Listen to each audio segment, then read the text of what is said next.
Good afternoon, everybody. Welcome back to our daily briefing. I want to start by just acknowledging how the residents of Providence and the students and campus community at Brown are still feeling restless and eager for an arrest. And we understand and share that feeling. We are also eager for an arrest.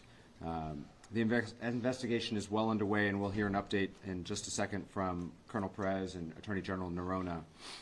But I want to reemphasize that in the Providence community and with the governor's help, really in the broader Providence community, we have tightened security and we have neighbors looking out for one another, and we will get through this. I know our city, and we are a resilient community, and we are a city that will support one another as we move forward in this scary time. Just because you're feeling unsafe doesn't mean that that's invalid. We know that that's real, but we are doing everything we can to both advance this investigation, but also to provide the support necessary as we move forward and take the first steps together that we need to as a city to start to recognize that kids need to go to school and people need to go to work, and we appreciate the courage and sometimes even tentative steps forward that we're taking as we start to move forward as a community.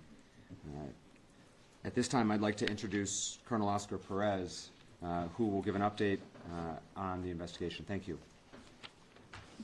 Thank you, Mayor. Good afternoon. If we can please show the photo that we released earlier today.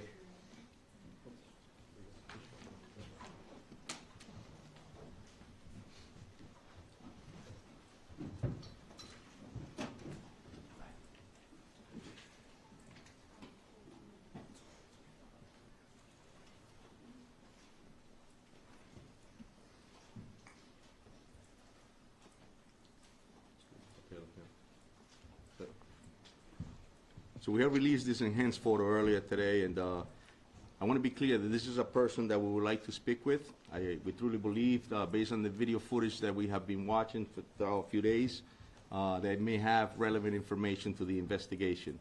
So we're asking the public that you can help us identify who this individual is, as well as the individual themselves sees their picture, to please contact the police department. As far as one thing that I want to mention, I want to urge you, the public, not to rely on or circulate AI-generated images that are currently being shared on social media, as they're not verified or credible. As well, the updates and information that you're getting will be provided exclusively through this department's official channels. I want to make sure that we make that happen, and please notify the public to make sure that that occurs. I would also like to clarify and show a map. Please, if you can play the map.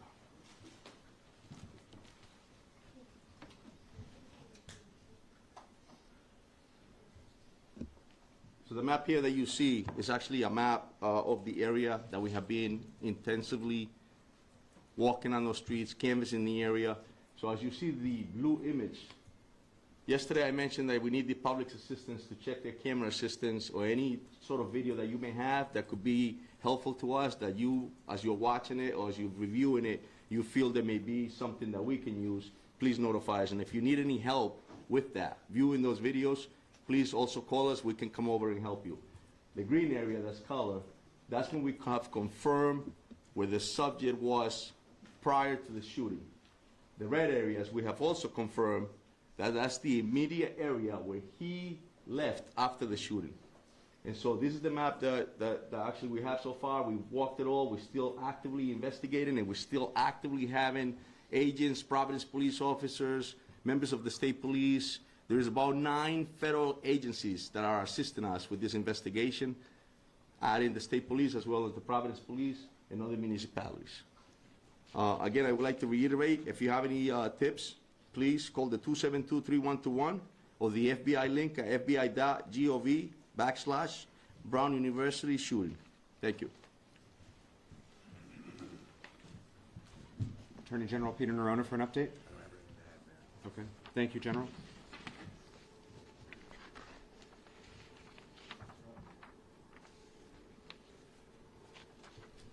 One additional update from me, and then we'll be happy to take your questions.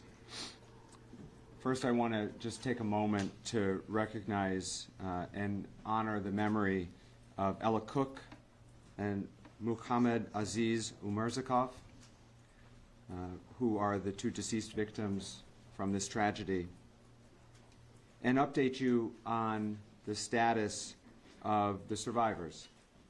Yesterday, we mentioned that one individual had been discharged. I'm happy to report that another individual has been discharged today.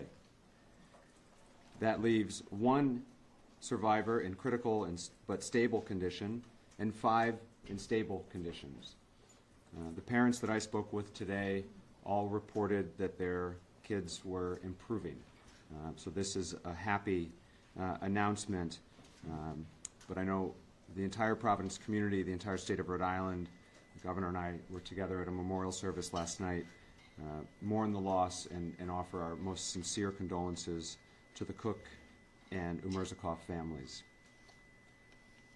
Following up on a note that the Colonel made with respect to AI-generated images and other misinformation, we have created an online folder with all of the video and images that have been released.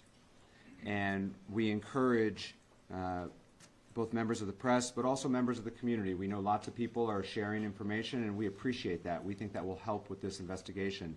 But we encourage them to download and share the videos and photos from the website that has been created so that you can ensure that you're sharing an accurate and verified photo and video. That website is now live. It is providenceri.gov/tips, T-I-P-S. providenceri.gov/tips is an online file folder that has the videos and photos that have been released to date, and it will be updated as we progress. There's been lots of conversation up here about the heroic work of the hundreds of law enforcement professionals who remain hard at work 24 hours a day and who are, in fact, making progress. I want to close with one additional thank you tonight. All of those tip line calls are coming into the city's telecommunications department, the same folks who answer the 911 calls, and they too have been working tirelessly, and I want to thank the men and women at dispatch and at telecommunications for their diligence. Everyone in the city of Providence truly has a role to play in this investigation, and we're grateful for their assistance. We'll take your questions. John. Colonel, I have a question for Colonel.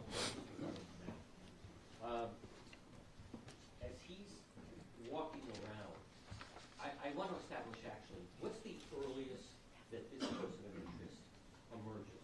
I believe you had said Saturday morning at 10:30, but then someone else said maybe a couple days earlier. And I recognize that it fluctuates and this is evolving. But as of right now, what's the earliest that this individual, to your knowledge, shows up on camera? About 10:30 a.m. on the date of this tragic incident. However, so like anything else, I also mentioned yesterday that they do case the areas.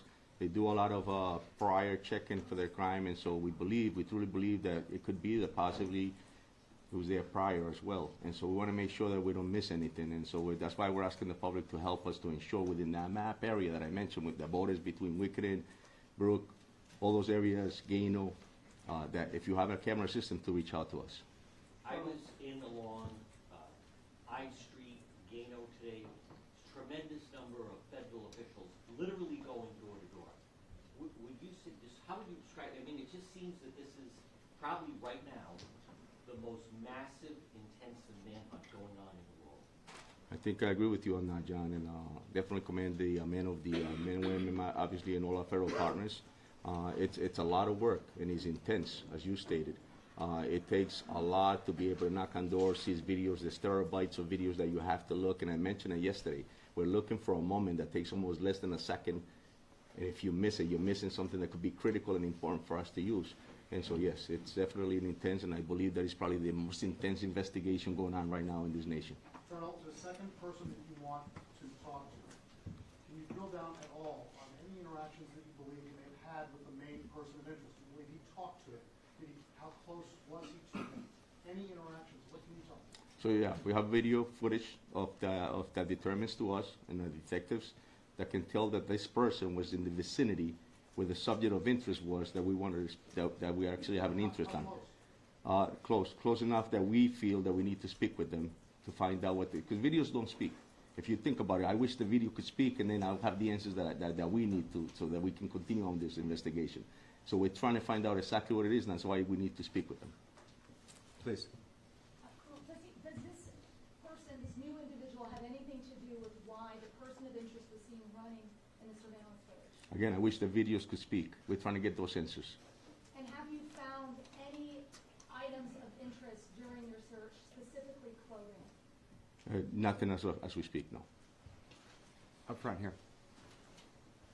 Who among law enforcement or other first responders was first on the scene that day, and who came next? So Brown University was on scene, and then immediately the Providence Police Department within minutes was there. Back there. Green You jacket. previously released a video from 216 on the day of the shooting where we see the person of interest come into contact or near another person. Is that the moment that you think this new person and the person of interest might have come close? That's correct. It's around the area of Benevolent and Cook. So behind the Rhode Island Historical Society, that corner of George and Right near that area, correct. And you had some searches going on in North Attleboro today. Is that connected at all to this case? I can confirm we're all over the place. If a tip comes in and he needs us to go down to Connecticut, we're going down to Connecticut. If a tip comes in and tells us that we got to go to Boston, we're going to Boston. Right there in the middle. The green jacket. Go ahead. Is it possible that the second person could become a person of interest? All we know is that that person was in the vicinity of the subject that we have an interest on, and we want to speak with them. Mason, En go ahead. español, si nos puede contar, José Pérez, esta persona, una persona que buscan identificar esa interacción, en qué área sucedió y qué pide de la comunidad. Yes, so pretty much the question is just, if we can explain in Spanish exactly why we're looking for this individual, or why do we want to speak with them. So, esta persona verdaderamente es alguien que nosotros tenemos un interés de hablar con ellos porque estaba en la área inmediata donde este individuo estaba. Entonces queremos saber más de por qué estaba ahí para explicar la razón y qué interacción hubo. ¿Tienen algún indicativo de que la persona que cometió el tiroteo actuó sola o actuó con alguien más? Eso es lo que estamos investigando. My question is, have you found any DNA evidence from the crime scene or the area that you believe might belong to the shooter?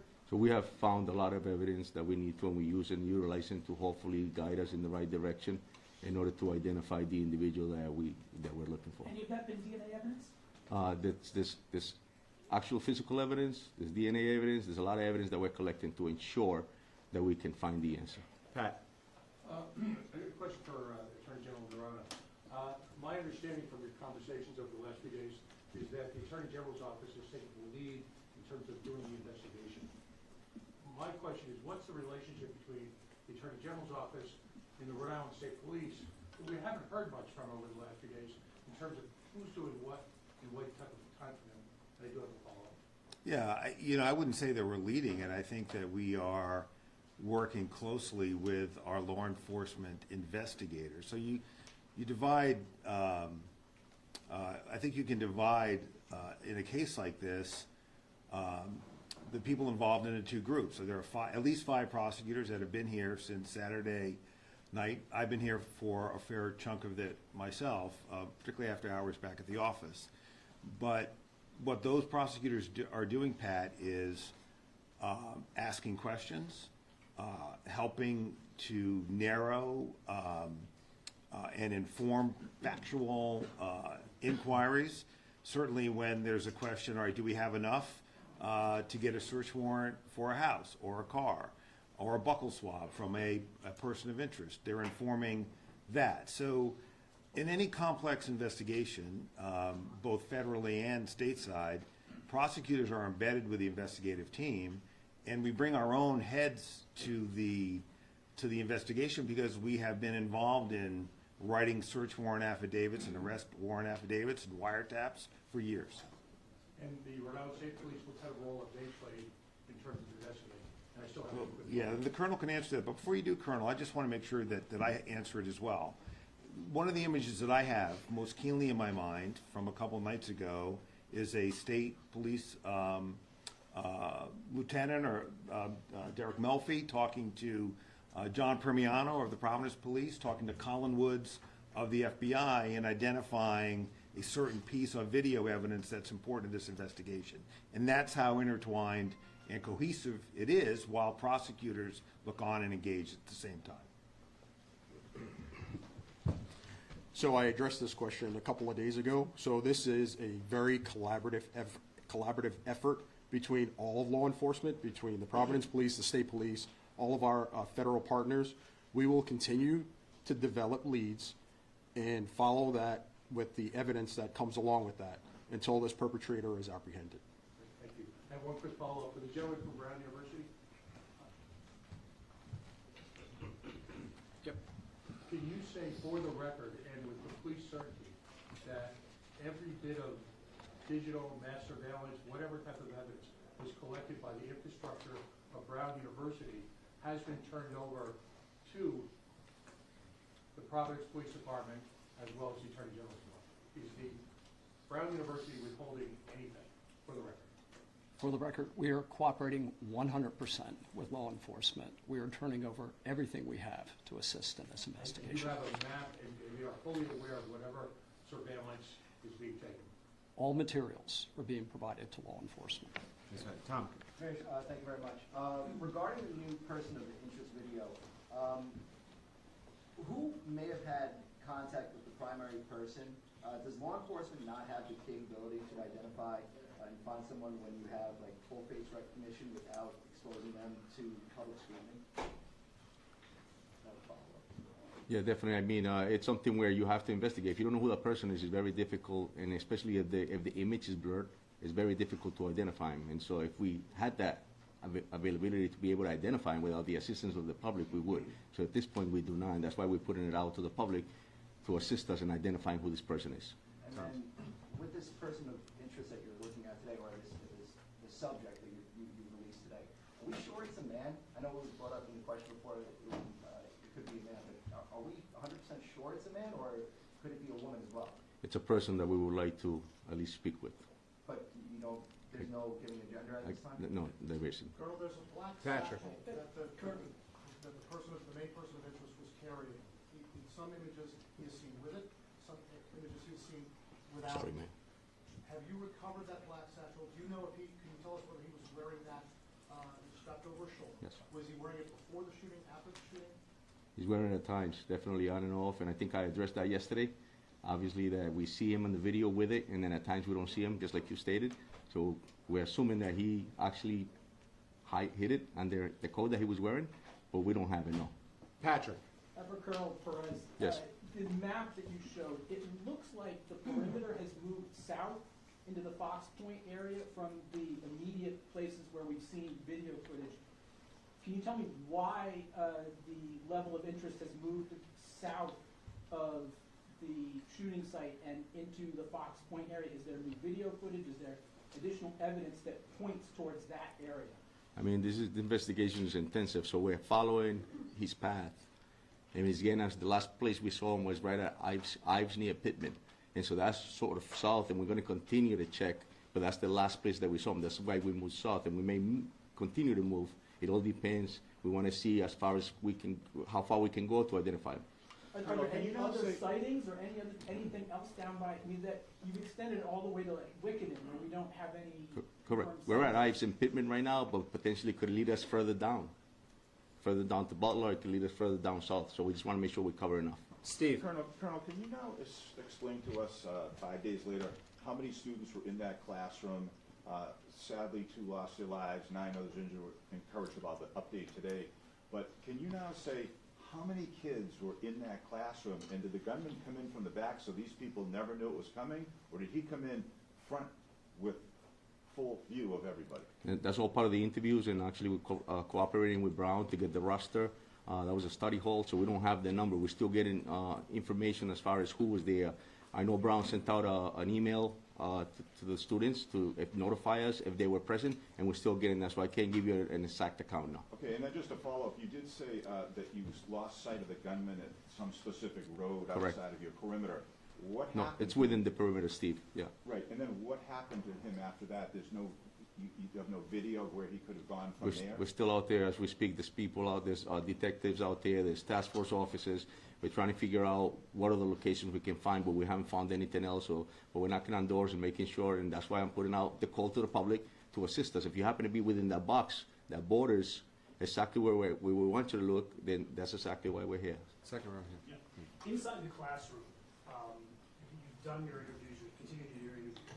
The description that eyewitnesses are giving, does it match the primary person of interest? And what can you say more about the weapon? We know that the TA said that he saw a gun that was so big and so long.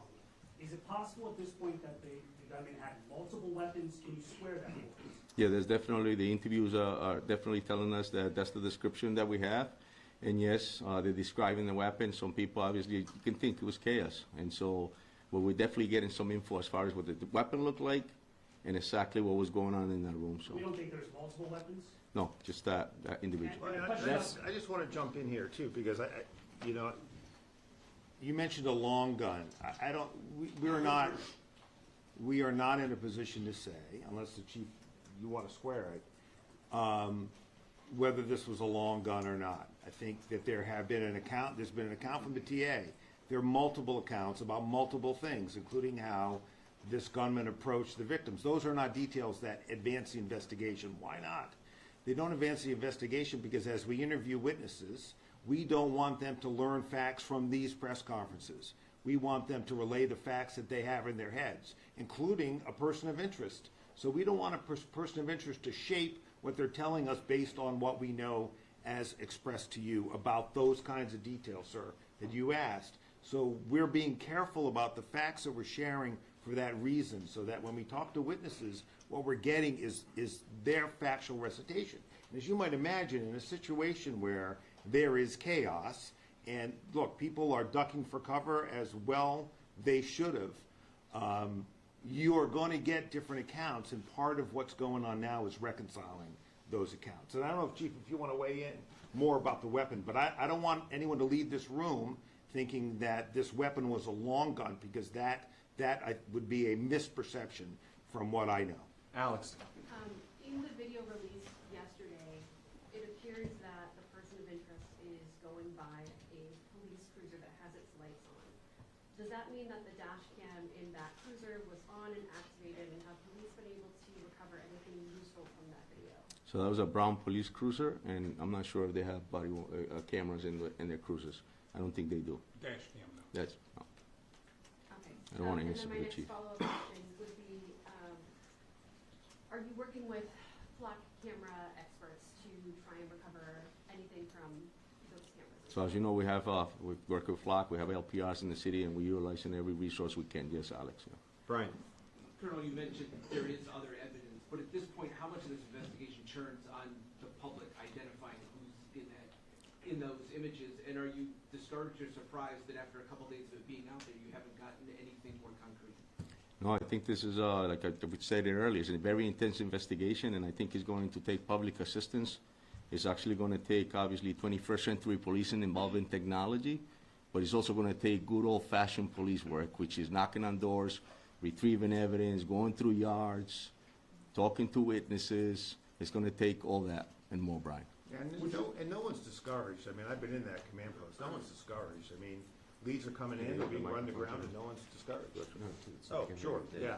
Yeah, I mean, I've been in the command post, as the colonel has, and no one's discouraged. I mean, I get, when I'm not there, I get hourly reports from my own team, and there's an enormous amount of energy for people who have been working as hard as they have been. I'm really quite impressed by that, frankly, and there's no discouragement among people who understand that not every case is a case that can be solved quickly. In my view, they get solved. It's just a matter of time. In this case, will get solved too. Would you have a message or an appeal to the shooter or anybody who may think they know who they are, who may be on the fence? Well, look, certainly it would behoove everyone, including the shooter, to provide information to law enforcement and to the shooter to turn himself in. He will be caught, and it's just a matter of time before we catch him. And I believe that based on my experience, but also from watching the people in that command post and getting reports from where they're coming back out in the field They know what they're doing, they're experienced, they're working hard. There's no lack of resources. Everyone's working really well together. And we're going to crack this case. And when we crack it, it's going to come open really quickly. Straight back to the best. Thank you. For you, Mayor, have you spoken with local business owners about how much this is impacting their bottom line, especially during the holiday season, and any concerns that they might have about the situation? Yeah, I have. It's hard work being a small business owner, and this time of year is critical to them. There's a commercial district just off campus called Thayer Street. Those businesses are particularly struggling as both students went home early and some people are avoiding the area. Similarly, there's a couple other commercial districts nearby the area, which is Wickenden Street, as has been discussed here tonight, and Wayland Square. The city's Department of Economic Development, in partnership with the Greater Providence Chamber of Commerce, is reaching out to those business owners to look at assistance programs or otherwise try to support them to ensure that their businesses can stay healthy and vibrant through this. Do you know when those might take effect? Those conversations started yesterday, and so we're working with the various merchants associations to try to determine what sort of assistance might be most helpful, and when it's ready to announce, we will. Thanks. Please. My question is for the Colonel. So looking at this new map, there's no video so far of him before than there is after the shooting.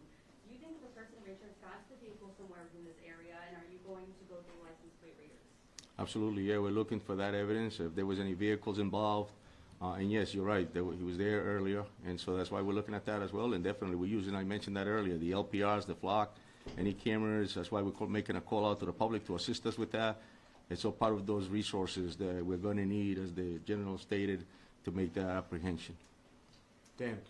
I have a question, a follow-up first for the Attorney General. Attorney General Dan Junick, NBC 10. Hi, Dan. You had said the other day that you released the person of interest because the DNA didn't match, which would assume that there was DNA of the person of interest in that room.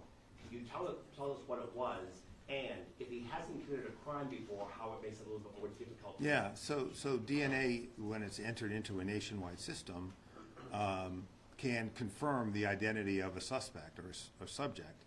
And certainly the advantage here is that when we find a person of interest, and we can get a search warrant for what we call a buccal swab, we can compare that to a known quantum of evidence. That can rule people in and obviously can rule people out. That's a powerful piece of evidence, but it's not the only evidence. And relatedly to the question about, do we need only the public? The public is going to really help us here by identifying this person, but at the same time, there are other leads coming in through other forms of electronic and other evidence that are taking multiple teams out in different directions. And we're able, through a variety of means, not just DNA evidence, to rule people in or rule people out. And it's a combination of really impressive work by, vector experts in various forms of modern law enforcement techniques. I have a second question, Brown. So I asked this question out of deep respect, but I asked it for a lot of parents who are frustrated who reached out to me, so please keep that in mind. And they want to know how a school with a $9 billion endowment does not have cameras on one of the older buildings at the edge of the campus where this happened, not even in the front door, who's coming and going. Now, they asked this question knowing that the shooter may have done whatever he wanted, but the cameras, A, would have deterred, or B, captured a better look at him, and we wouldn't be here today 5 days out. I want you to explain that, because there's a lot of parents who are wondering, where are you investing your money? Yeah, I appreciate that question, and I want to reiterate, as our president did, that supporting our students and communicating to the parents, to our community about our support is of utmost importance. We have 1,200 cameras located throughout the campus. We don't publish the locations of the cameras. That would give a map to somebody to evade detection on the cameras. So that would be counterproductive to do that. There are cameras in this building, and as I answered the previous question, we have turned over all evidence that we are holding at Brown to law enforcement and are cooperating fully with them. So you're saying that there's a camera, you're saying there's cameras in the building. I was told yesterday there wasn't cameras in the building. The Attorney General said, old building, no cameras, attached to a new building with cameras. I believe he said that there were 2 different phases of the building that might have 2 different levels of technology. Again, all video imagery has been turned over to law enforcement. That doesn't make sense for Amanda. people, just want to say that. Okay, I have a question for the chief and a question for the FBI. Hey, Chief. Chief, how you doing, Amanda? So, looking at this person of interest and from witness descriptions, it appears that this person had a genuine familiarity with Brown, possibly with that building as well. Have you, in questioning people, have you questioned and eliminated any Brown employees, current, former, disgruntled, facing discipline, any type of complaints? Yeah, at this point, it's unknown to us. I think that the investigation is on, but it's unknown to us where this person works. It's unknown to us if he was an affiliate of Brown. That's all unknown to us. All we have is the image that we've been releasing and informed you all about it. And so we're hoping to get those answers eventually, who that person is or what their background is. Okay, and a question, follow-up for the FBI, please. Oh, sorry. Yes. I understand that the FBI has doing tower dumps of cell phone data, and I'm not sure if this is also happening, but if you're also checking the MAC addresses of any phones related to any of the Wi-Fi at residences or at Brown University as well. If so, how long does it take to get that information? Have you even received any preliminary information that is helping you narrow down any potential persons of interest? I will say that I don't want to get into the specifics of the techniques that we use investigatively, but I will say that we are using every resource that we have to find this subject and bring him to justice. But when it comes to cell phone data, how long does it take to get that information? Will you be getting weeks, months? I will say that it varies as it relates to getting that type of data. I will say that everything that we're doing is getting expedited based on the gravity of what has happened here at Brown University. Right next to it. Have you recovered any physical evidence during these recent searches and possibly including a gun magazine? So we have done extensive searches both inside the location as well as outside. Yes, we have seized and found physical evidence. And does that include a gun magazine? We have found physical evidence. Can you say where? I'm not going to confirm. I'm sorry? Yeah. Please. Colonel, the past couple of days we have zeroed in on this particular person of interest.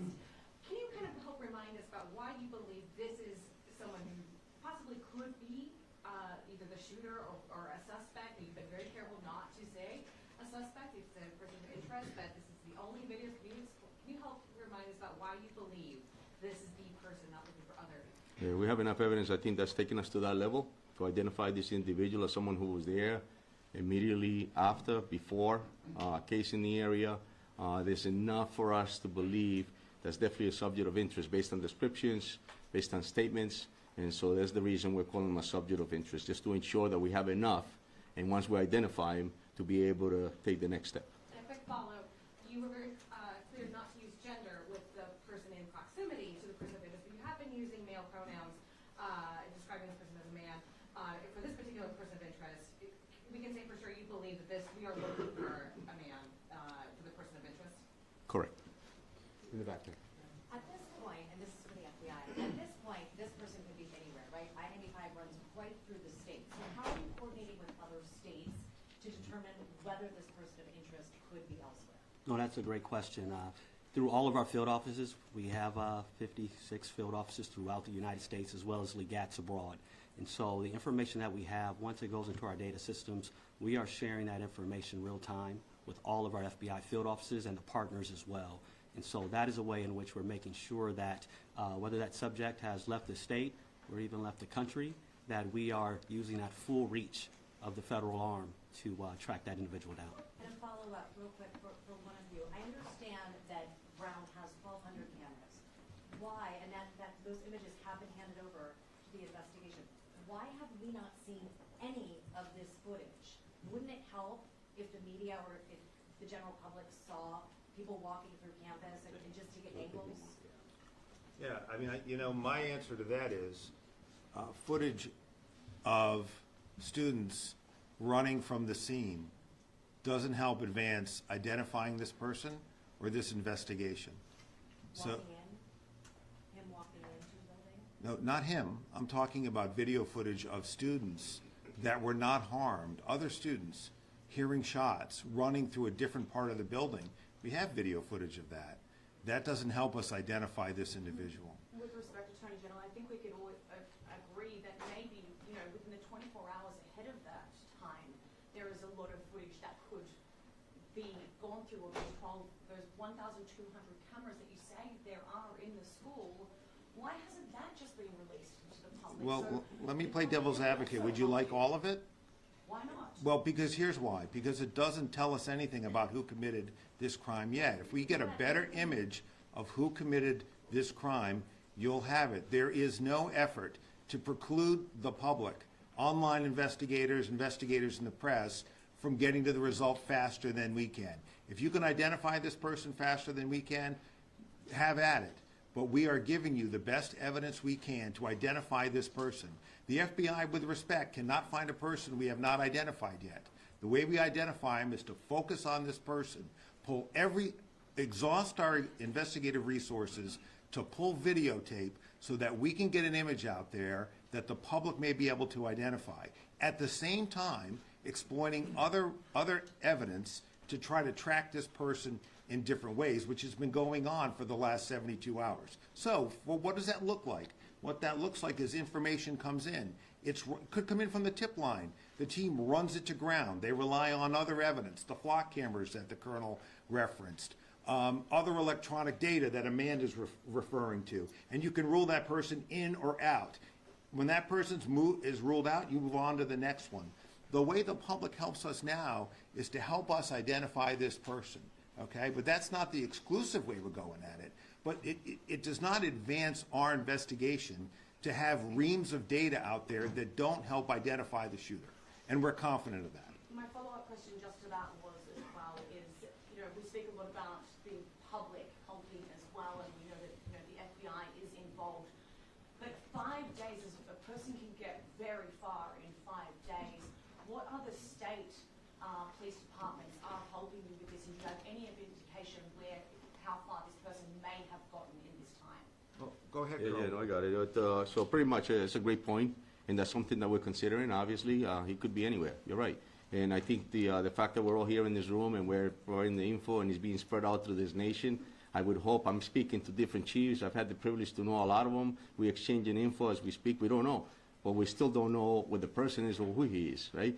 And so we're going to continue to view, review, and then send out. And I just want to touch on that question because you do make a good point. If there's 1,200 cameras, right, how come we're not seeing it at all? But at the end of the day, we're looking at key evidence, key video evidence to send out. It makes no sense to re-victimize students who went through that. That's not my job, and that my responsibility is to ensure that people are safe. It's no different than I'm asking the public to provide me with video footage for weeks. I don't want to know what's going on in their homes for weeks. I want to know if they can see a piece of evidence that is going to be helpful for us to progress in this investigation. What do you know about the level of public access to Darris and Holly? Is this a door that somebody from the public, the shooter, would have been able to walk in, or is this a place where you would have needed swipe access to get in? Certainly. Thanks for that question. Brown is no different than most colleges and universities that during daytime hours, there's open access to academic spaces. So that was the case on the day of the event. Phil? Question for Brown.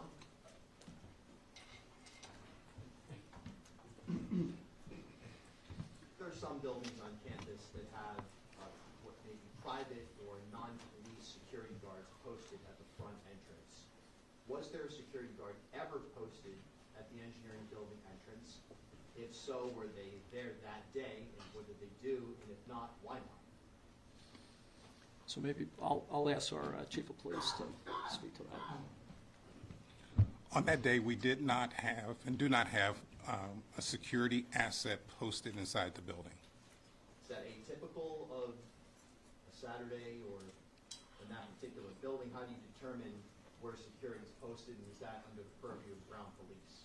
That is typical for that academic space. That there would not be a security personnel? Correct. There you go. One for the Colonel, one for you, Mr. Mayor. As far as the investigation goes, any updates on a possible motive here? And for the mayor, while I have you, we're getting towards Christmas time. Obviously, this suspect can get lots of different places, not just on campus there. what is your message to people coming into this area, seeing family who are concerned that this guy is still out? Yeah, so the motive is unknown at this time. As we're, what are we, a week away from Christmas now?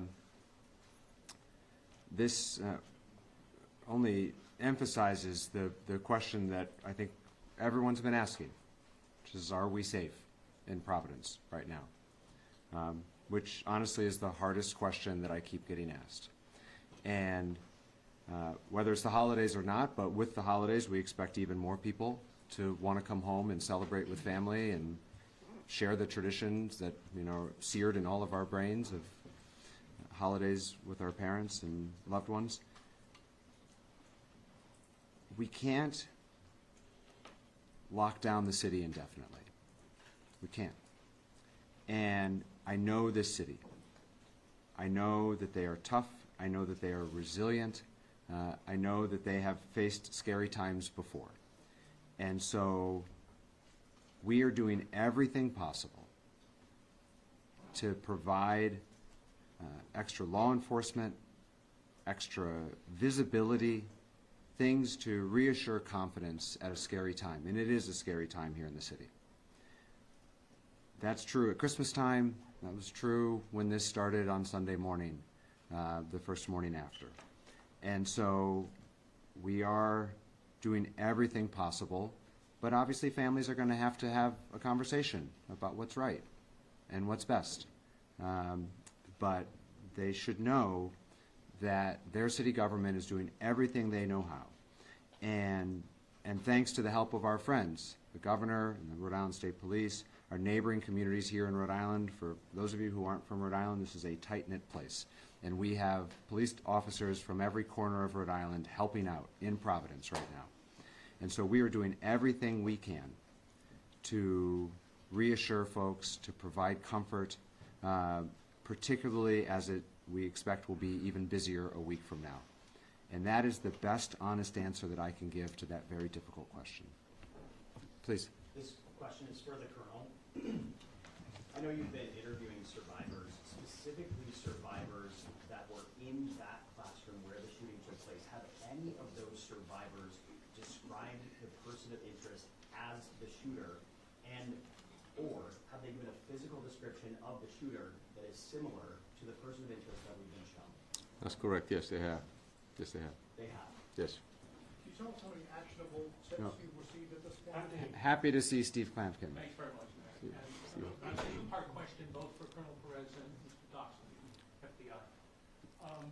As you've expanded the area that you've appealed to people who may have cameras within about an 8-block area, is it fair to say that the calls of people with cameras have tailed off, that you've gotten about all you can get? No, we're still getting info. We're still getting calls, and we're doing a lot of knocking on doors, and it's been extremely helpful. So no, we're not done. We're going to continue to expand, and we get calls, and sometimes just knocking on doors alone is providing us that evidence. And notwithstanding the fact the FBI issues a bulletin to all of its field offices and so forth, is it fair to say that until and unless you get a picture of this guy stepping into a car, you're not going to, basically starting from square one?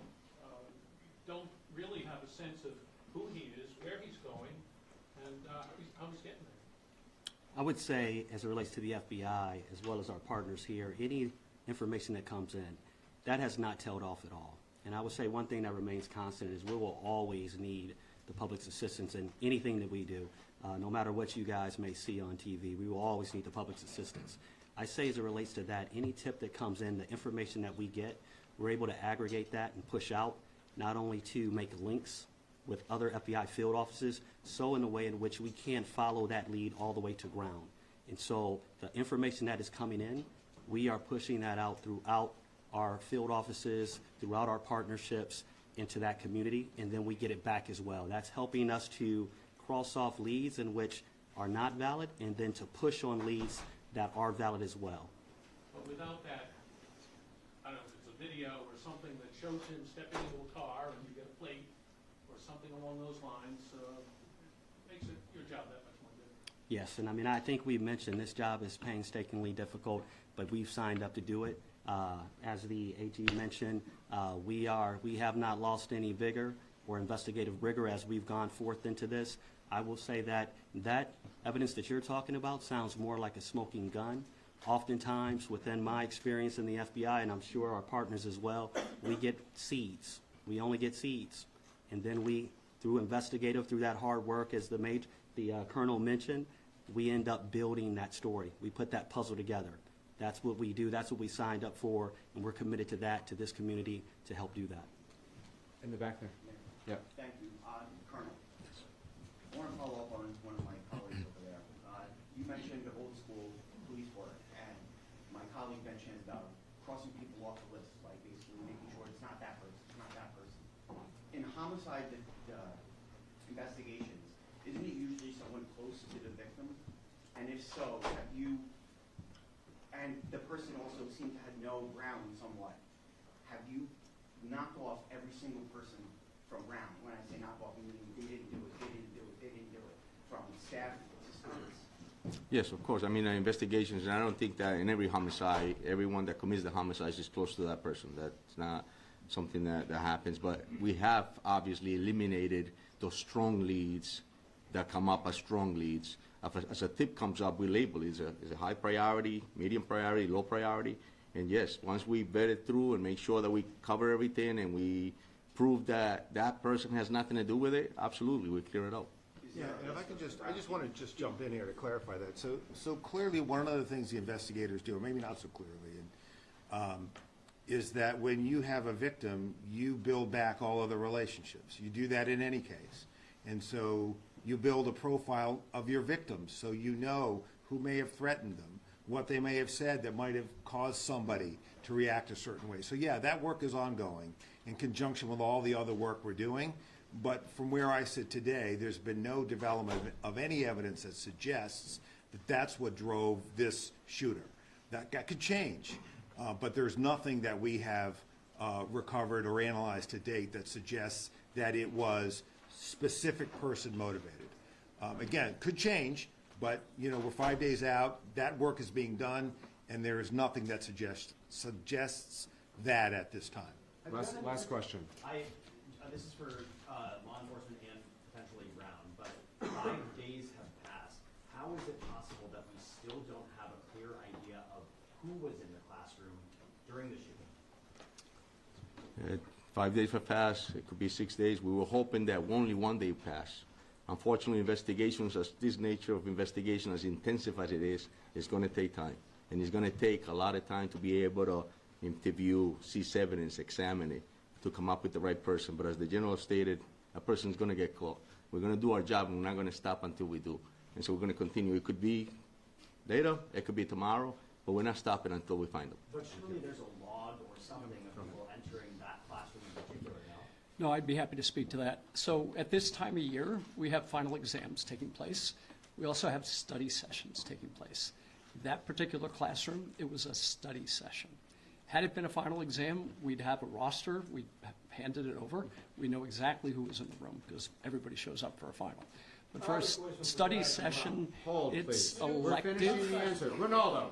It's elective. It's elective to turn out for a study session. So we don't know exactly what fraction of the overall roster turned out for a voluntary review session. So there's no physical log, just to clarify? Law enforcement is working to reconstruct that, but there would not be a formal law. The camera in that building, they Brown put off because the sanctuary city law that we have, you don't want to record illegal immigrants, and you don't want to provide the footage to the FBI or immigration authority. One camera in that building, it comes out from your detectives, they're a friend of mine, they're angry at this investigation that these people in Brown University put the camera off, they can identify that person. You imagine how the family want to go through? Tell the truth to the media here. You guys are putting cameras off. We heard from both the Brown Police Chief and the Provost at Brown, who have shared that they have been fully cooperative and been forthcoming with all data and evidence that they have the City of Providence's experience is the same, which is that Brown has been entirely cooperative and collaborative and fully sharing with us. We will be back here tomorrow. Once again, if you are not on the press list and you would like to be updated, please see Camille. Otherwise, we will see you all tomorrow. Thank you. Yes, at 4.